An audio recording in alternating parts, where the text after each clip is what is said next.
Good morning. Today I am reading from the 10th book in the Left Behind series. Today I'm reading chapter 20. The name of the book is The Remnant. 5 years into the tribulation, Chang spent hours monitoring the palace, his ears always pricking up when he heard Carpathia. Something in the atmosphere of that ancient Edom region interferes with our missiles, our flights, our artillery, Nikolai said one evening. The entire area has become a Bermuda Triangle. Ensure the peace, but do not waste another nick on armory that does no more than what we can accomplish diplomatically.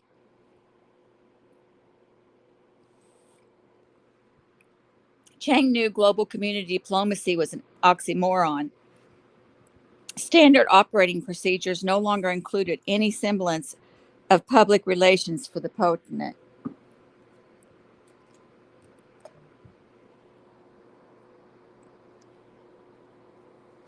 Someone was trying to protect the potent from it, but from all over the globe came evidence that even the millions of citizens who bore marks of loyalty to him now knew that the risen God of the world had become a despot king. Hundreds of thousands were dying everywhere for want of drinkable water.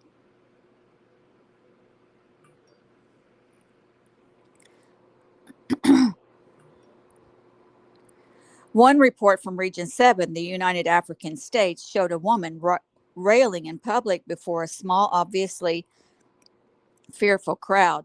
Justice, fair play, even juries are relics from another time.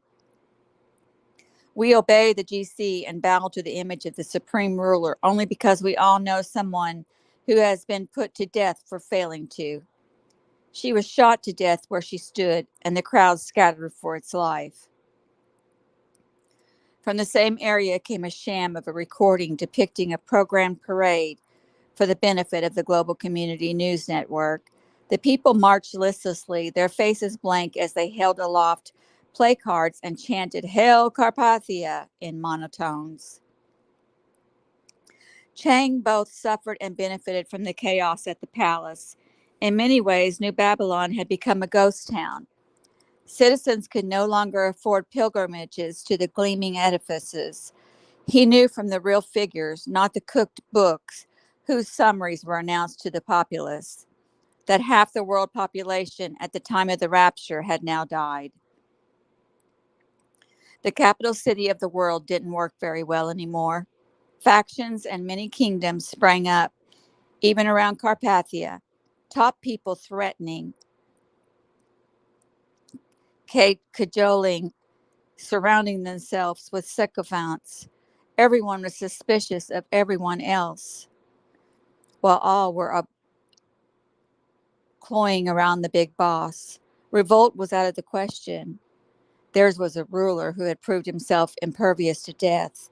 What was the point of killing him again? You could take power for 3 days, but you had better loot the place and be gone when he resurrected. The sad state of services in New Babylon was nothing compared to everywhere else in the world but Petra. Tribulation Force and co-op flyers reported that everywhere they went, they saw the things simply wore out and were not replaced. The huge depletion of the population cost society half the people once employed in service jobs. Few were left to transport fuel, fix cars, keep street lamps and traffic lights working, maintain order, protect businesses. Buck recounted in The Truth that the GC, especially at the local level, used their uniforms, badges, and weapons to get more for themselves. Pity the shop owner who doesn't grease the palm of his friendly neighborhood insurer of security. Chang watched all this from his spot as a journeyman techie in Aurelio Figueroa's computer department, but mostly from the system so expertly designed and installed by his predecessor, David Hasid. Ironic, Chang thought it was the one thing still humming along perfectly. Carpathia himself was a madman, and no one around him even pretended otherwise, except to his face. Everyone seemed to cater to his craziness.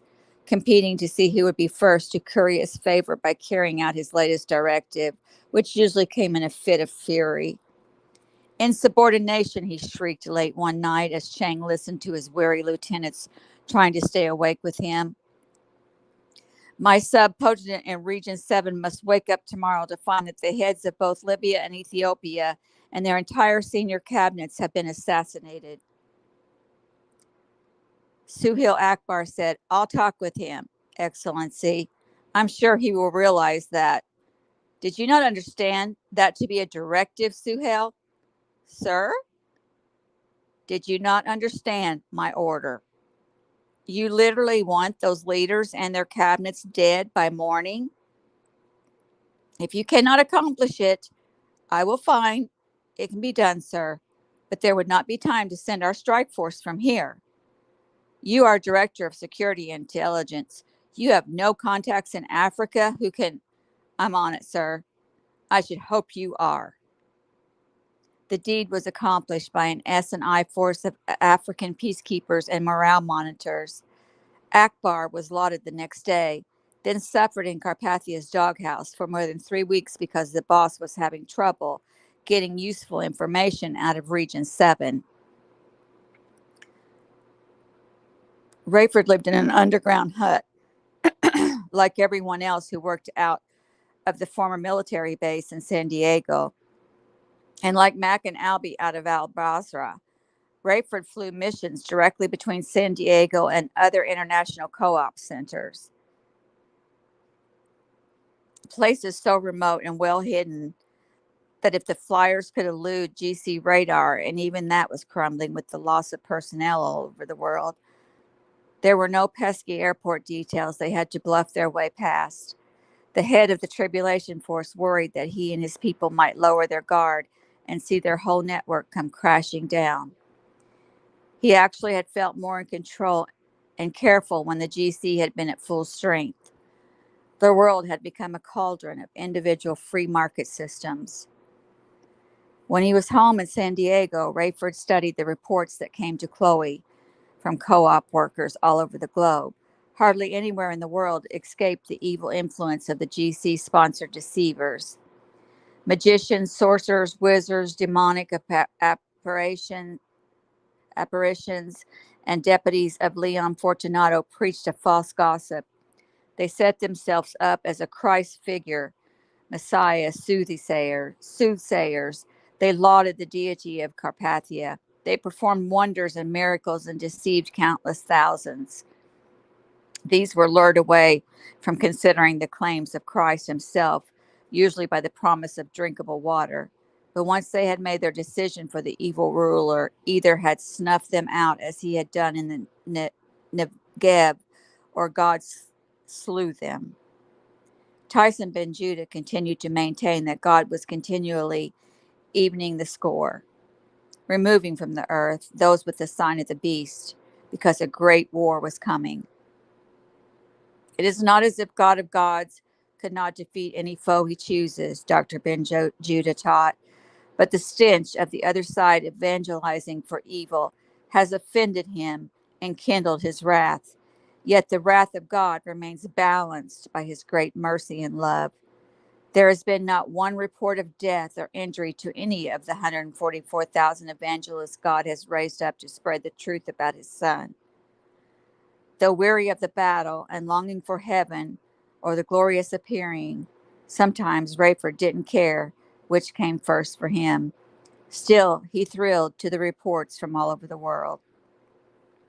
The tribulation force saw many of these 144,000 brave men venture into public, calling the undecided from their homes to confront them with the claims of Christ. The men were powerful preachers, anointed of God with the gift of evangelism. Often they were accompanied by angels, guardians to protect them and their listeners. GC forces were incapable of stopping them. The archangels Gabriel and Michael have been seen in various parts of the world, making pronouncements for God and standing in defense of his people. Tyson and Shame told the people of Petra, and thus the world via the internet, Rayford thanked God silently as he read that the angel with the everlasting gospel, Christopher, often appeared in remote regions where Christ had never been preached. Nahum continued to warn of the coming fall of Babylon, sometimes with Christopher, sometimes by himself. And Caleb was reported somewhere else almost every day, warning of the consequences for anyone accepting the mark of the beast and worshiping his image. Besides these, it was not uncommon for the tribulation force to see or feel the presence of angels protecting them wherever they went. Often, even outside of the routes to Petra, GC planes would intercept theirs, warn them, try to force them down, then shoot at them, never knowing when and where they might be protected outside of Negev. Tribulation force pilots took evasive action, but thus far God has chosen to insulate them, to the frustration and astonishment of the GC. With less than 2 years to go before the glorious appearing, Rayford met with Buck and Chloe to assess the current state of the tribulation force. Where are we, he said, and where do we need to be for maximum benefit to the entire body of believers around the world? Chloe reported that Lionel Whalem and his wife had somehow been able to keep their home in Illinois. Though Leah and Hannah have developed serious cases of cabin fever, I think they're encouraged by God's work in their lives. Lionel was, of course, thrilled by Leah's story of having been compelled to pray for him before he ran the final check on the cargo out of Argentina. You know, Dad, he's one of our busiest pilots now, delivering supplies all over the world. How bad is it with Leah and Hannah? Buck said. I don't know either of them that well, but Leah would get on anybody's nerves. She's still pining for Tyson. They keep low profiles, Chloe said, and say they feel as if they live only at night. They don't dare venture out during the day. GC activity is spotty in that area of the suburbs, but all it would take is one report of someone without the mark, and one of our major thrusts would be jeopardized. I hardly ever hear from Z anymore, Rayford said. Chloe shook her head. Of all people, Zeke has probably changed the most. There's almost zero call for his services there in western Wisconsin. No uniforms to tailor, no disguises to invent, no undercover agents to transform. Could we better use him out here, Rayford said. Not when you hear this, Chloe said. Zeke has sort of settled into a new persona. He's taken such an interest in studying the Bible that he's become the de facto assistant to the spiritual leader of the underground church there. Zeke, an assistant pastor, Rayford said. Push me over with a feather. Chloe's been keeping up with Enoch and some of his people, Buck said. Yeah, I apologize for intruding on their lives and their community because I felt responsible for the split up of much of the place congregation. But Enoch reminded me that if I didn't discover them, they never would have known of the coming destruction.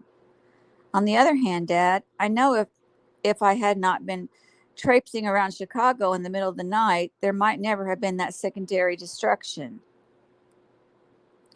One morning in Petra, the assemblage awoke to the news that all the seas of the world had spontaneously turned from blood to salt water again. God has given me no special knowledge about this, Tyson announced, but it makes me wonder if something worse isn't coming, and soon. Little changed except that Carpathia tried to take the credit for the cleansing of the seas. He announced, My people created a formula that has healed the waters. The plant and animal life of the oceans will surge back to life before long. And now that the oceans are clear again, all our beautiful lake and river waterways will soon be restored as well. He was wrong, of course, and the blunder of his bluster cost him even more credibility. God had chosen in his own time to lift the plague from the seas, but the lakes and rivers remained blood. Just before being executed, a Swedish insurgent announced, What our so God potent ignored in exulting over the revived seas is that there is still an international mess. Dead, rotting, smelly fish still blanket the shores around the world, and still carry the diseases that have driven most of the coastline population inland? And where are the refining plants to turn the seas into potable water? We die of thirst while the king hoards the resources. And then, 68 months into the tribulation, Chang was intrigued to hear of an unscheduled meeting in Carpathia's conference room. Leon had actually called the meeting, much to Carpathia's frustration, but Suhail Akbar, Viv Evans, and Nikolai's secretary Crystal all quickly came to Leon's defense. "This is about water, Excellency," Leon began. "Because you no longer need nourishment, including water. Perhaps you don't understand." "Listen to me, Leon. There is water in food. Are you people not eating enough food?" "Potent, the situation is dire. We try to harvest water from the seas and convert it. But even getting new ships out there is a chore." "It is true, unfortunately," Akbar said, "and our troops everywhere are suffering." "I'm suffering," Viv said. "Personally, I mean, there are times I think I should die if I don't find a swallow of water." "Miss Evans," Carpathia said, "we shall not allow the administration of the global community to grind to a halt because you are thirsty. Do you understand?" "Yes, Highness. Forgive that selfish expression. I don't know what I... In fact, do you have a whit of expertise in this area?" "Sir?" "In the matter before us, do you bring anything to the table that helps get us to a solution? Are you an expert, a scientist, a hydrologist?" "There is no need to shake your head. I know the answers. If you do not have pressing business in your office, why do you not just sit and listen and be grateful that you draw a paycheck here?" "Would you prefer I leave?" "Of course." Chang heard her chair pushed back from the table. "A little tie with my family," Nikolai said. "And you ride that horse as if it's your own. Do not turn from me when I address you." "I thought you wanted me to leave," she whispered.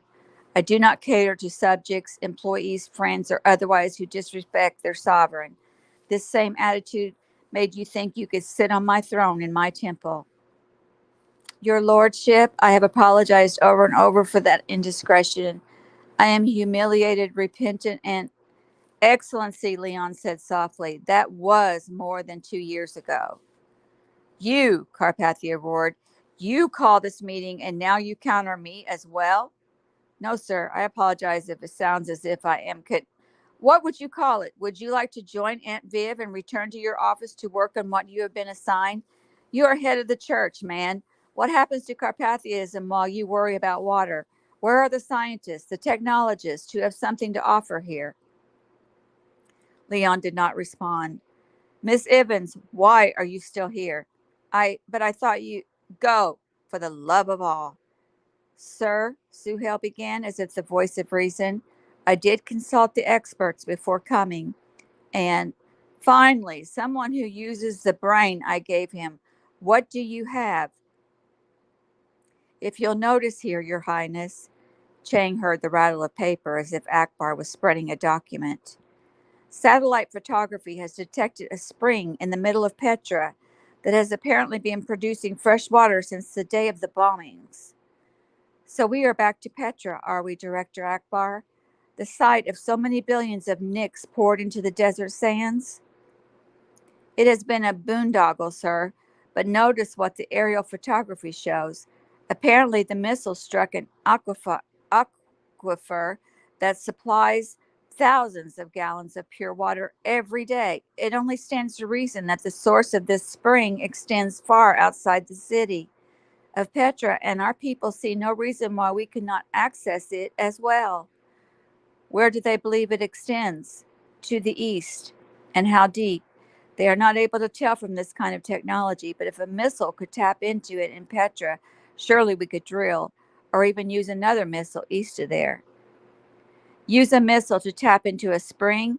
Suhail, have you heard of using too much equipment for a job?" "Begging your pardon, sir, but 2 Daisy Cutter bombs and a Lance missile produced only drinking water for 1 million of our enemies." Mac had called Abdullah to tell him of the news of the finishing of a new co-op airstrip. beautifully hidden just outside of Taez, north of the Gulf of Aden and southern Yemen. Albie's got a shipment he'd like to deliver to Petra. If you could run it down there sometime in the next day or so. Me? Abdullah said. By myself? Need me to hold your hand there, Smitty? No, it is not that. It's just that such errands are so much more fun with company. Yeah, I'm a barrel of laughs, but that's a quick one man run you can do with one of the lighter planes. One of Mr. Whalem's people left a Lear here. Can the new strip take a Lear? Sure, a 30 or smaller. Anyway, watch for us around noon. When do you think you'd do this? Probably today if I finish with my hair and nail appointments in time.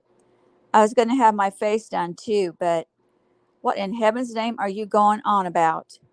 Abdullah laughed. I finally got you, Mr. Mack. I was doing a joke on you.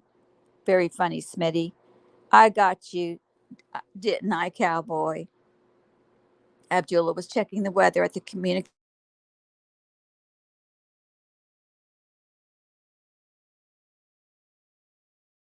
At this, he hurried over. What does that look like to you? She said. Abdullah's stomach dropped. Dare he say it? Dare he not? That looks like incoming. That's what I thought. What do I do? Get Tyson and Shame. Code red. May I tell them you said that, sir? Tell them whatever you need to, but quickly. She pushed a button and spoke into the microphone. Communications Central to leadership. Leadership here. Morning, Naomi. I need Doctors Ben Judah and Rosenzweig here as soon as possible on a code red authorized by Mr. Smith. I will not ask you to repeat that if you can confirm what I thought you said. That's affirmative, leadership. Code red. Abdullah met Tyson and Chaim at the entrance. Several grave looking elders accompanied them. Abdullah, Chaim said, code reds are reserved for threats to the well being of the whole. Follow me. He took them to Naomi, where they formed a half circle behind her and stared at the screen. A missile?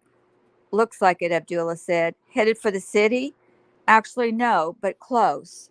From probably Amman. Time? Minutes. Target?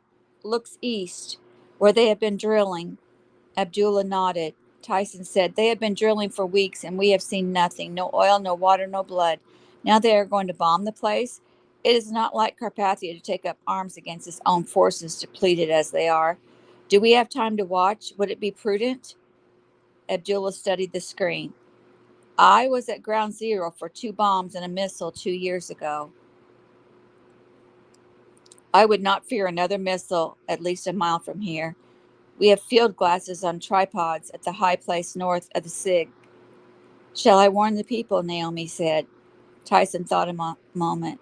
Just tell them, he said, to not be alarmed, but an explosion within. When would you say, Abdullah? 15 minutes. This is not a surprise to the drilling crew, Abdullah said a few minutes later, bent to look through high-powered binoculars. They have moved, Tyson said. Quite a ways, actually. More than a mile, maybe 2, and the drill rigging has been disassembled.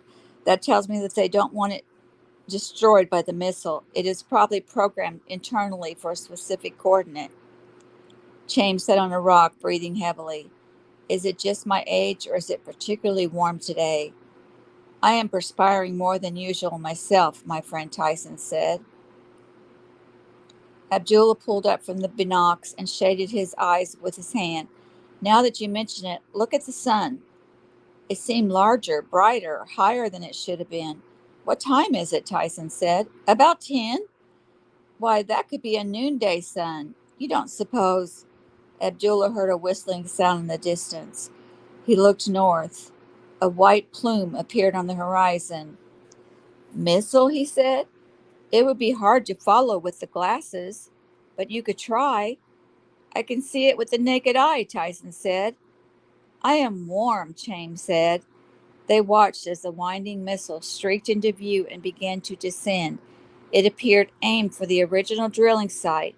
It soared past the disassembled drilling rig on the desert floor, then slammed 100 yards south of it, raising a huge cloud of sand and soil and digging a deep, wide crater.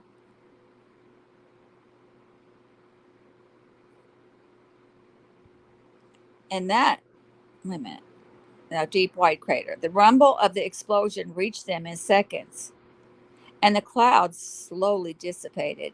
Abdullah readjusted the binoculars to study the crater.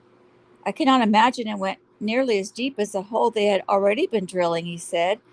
Regardless, so far it has produced nothing.